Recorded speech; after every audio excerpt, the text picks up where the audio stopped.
الرحمن الرحيم. وعن النعمان بن بشير رضي الله تعالى عنه قال قال رسول الله صلى الله عليه وسلم: مثل المدهن في حدود الله تعالى والواقع فيها مثل قوم استهموا سفينة فصار بعضهم في أسفلها وصار بعضهم في أعلاها، فكان الذي في أسفلها يمر بالماء على الذي في أعلاها فتأذوا به۔ حضرت نعمان بن بشیر رضی اللہ تعالی عنہ حضور علیہ السلام کا ارشاد گرامی نقل فرماتے ہیں: مثل المدہن فی حدود اللہ، اللہ جل شانہ کی حدود میں سستی اور غفلت کا مظاہرہ کرنے والا، والواقع فیہا، اور اسی طرح ان حدود کا ارتکاب کرنے والا، ان دونوں کی مثال ان لوگوں کی طرح ہے جو قراندازی کر کے کشتی میں بیٹھے ہوں۔ مدہن عربی زبان کے اندر اس آدمی کو کہا جاتا ہے جو لاپرواہی یا غفلت یا سستی کا ارتکاب کرے۔ یہاں پر مدہن سے مراد وہ ہے جو کوئی غیر شرعی کام ہوتا ہوا دیکھے لیکن اس پر چپ سادھ لے، کوئی اعتراض نہ کرے، اس غیر شرعی کام کو منع نہ کرے، روکے نہیں، ایسے آدمی کو یہاں پر مدہن فرمایا۔ اور والواقع فیہا سے مراد وہ لوگ ہیں جو اس غیر شرعی کام کا یا گناہ کا ارتکاب کر رہے ہیں، وہ گناہ والا عمل کر رہے ہیں۔ کیونکہ معاشرے کے اندر دو طرح کے لوگ ہوتے ہیں، کچھ تو وہ ہوتے ہیں جو برائیوں میں، گناہوں میں پڑے ہوئے ہیں،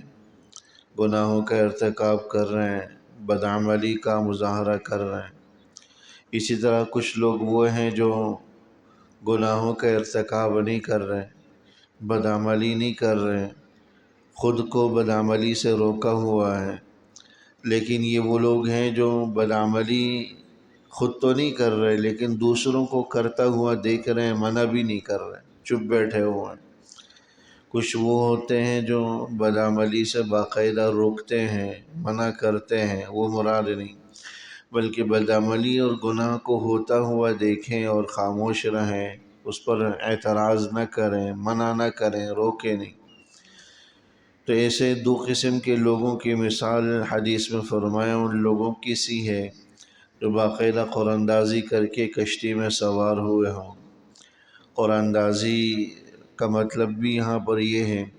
کہ ایسی دو منزلہ کشتی جس میں کچھ لوگ اوپر سوار ہوں، کچھ لوگ نیچے سوار ہوں، تو اوپر سوار ہونے والے بھی باقاعدہ متعین افراد ہوں، نیچے سوار ہونے والے بھی متعین افراد ہوں۔ فصار بعضهم في اسفلها وصار بعضهم في اعلاها، کہ اس کشتی کی اوپر والی منزل میں کچھ لوگ سوار ہوں اور کچھ لوگ اس کی نچلی منزل میں کچھ لوگ سوار ہوں۔ فَكَانَ الَّذِي فِي أَسْفَلِهَا يَمُرُّ بِالْمَاءِ عَلَى الَّذِي فِي أَعْلَاهَا، نچلی منزل والے لوگ پانی وغیرہ یا کچھ دیگر ضروریات کے لیے اوپر کی منزل میں جاتے ہوں۔ فَتَأَذَّوْا بِهِ، لیکن اوپر والی منزل والوں کو ان سے ایذا پہنچتی ہو، یعنی بار بار جب نچلی منزل کے لوگ اوپر جاتے ہوں، ظاہر سینکڑوں لوگ ہیں، اگر اپنی ضروریات کے لیے فرداً فرداً اوپر جا رہے ہیں تو اس کی وجہ سے اوپر والے متاثر ہو رہے ہیں، اوپر والے تکلیف پا رہے ہیں، تکلیف محسوس کر رہے ہیں۔ فَأَخَذَ فَأْسًا فَجَعَلَ يَنْفُرُ أَسْفَلَ السَّفِينَةِ، اور اگر اوپر والوں کو تکلیف سے بچانے کے لیے نچلی منزل والے کوئی کلہاڑی یا پھاوڑا لے کر نچلی منزل میں سوراخ کرنا شروع کر دے کشتی کی، فَأَتَوْا فَقَالُوا مَا لَكَ، اور اوپر والی منزل والے یہ دیکھ کر ان سے کہیں کہ کیا کر رہے ہو؟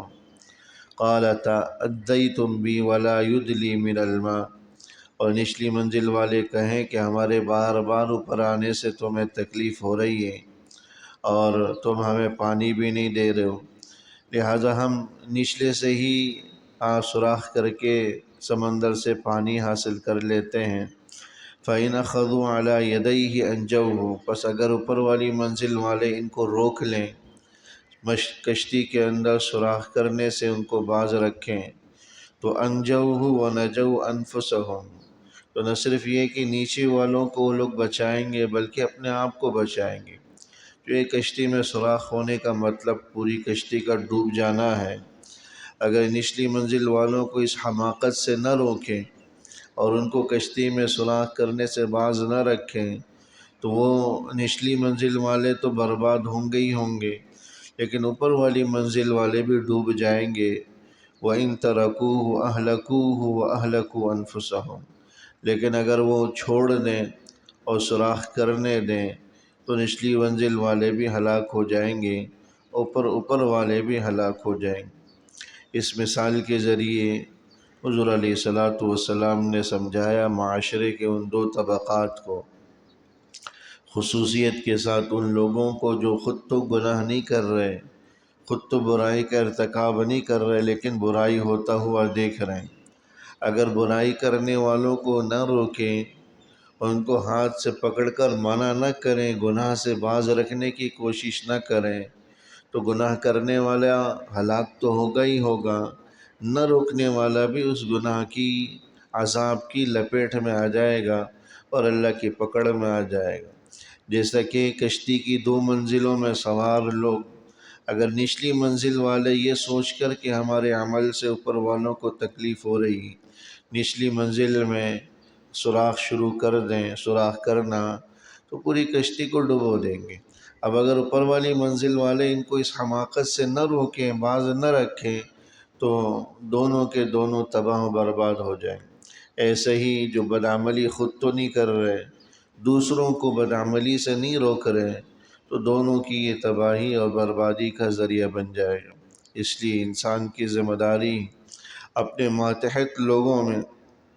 جو اس کے ماتحت ہیں، اگر برائی کا ارتکاب ہوتا ہوا دیکھے تو اس کو اپنے ہاتھوں سے روکے، جہاں اس کا اختیار، اقتدار اور بس چلتا ہے،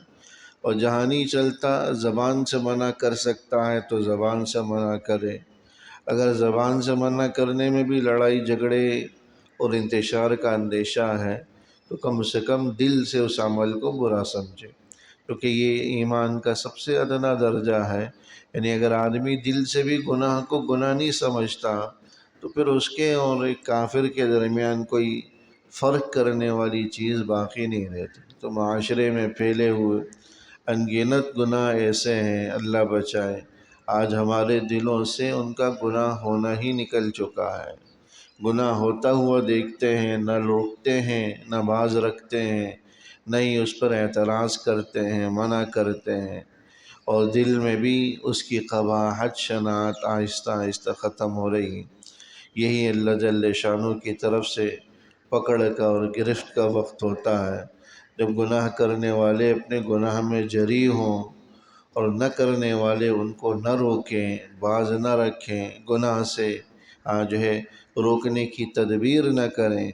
تو دونوں قومیں اللہ کے عذاب کی لپیٹ میں آئیں گے۔ گناہ نہ کرنے والا یہ نہ سوچے میں تو کر نہیں رہا، میں تو بدعملی کا ارتکاب نہیں کر رہا، میں کیوں اللہ کی پکڑ میں اور اللہ کی گرفت میں آؤں گا۔ وہ اس لیے آئے گا کہ وہ اپنے سامنے والے کو، دوسرے کو اس بدعملی اور گناہ سے روک نہیں رہا، نہ روکنے کی وجہ سے وہ بھی اللہ کے عذاب اور پکڑ میں اور اللہ کے عذاب کی گرفت میں آ جائے گا۔ اللہ جل شانہ عمل کرنے کی توفیق نصیب فرمائے۔ ربنا تقبل منا انك انت السميع وتب علينا انك انت التواب الرحيم، وصلى الله تعالى على خير خلقه محمد وآله وصحبه اجمعين، آمين برحمتك يا رب۔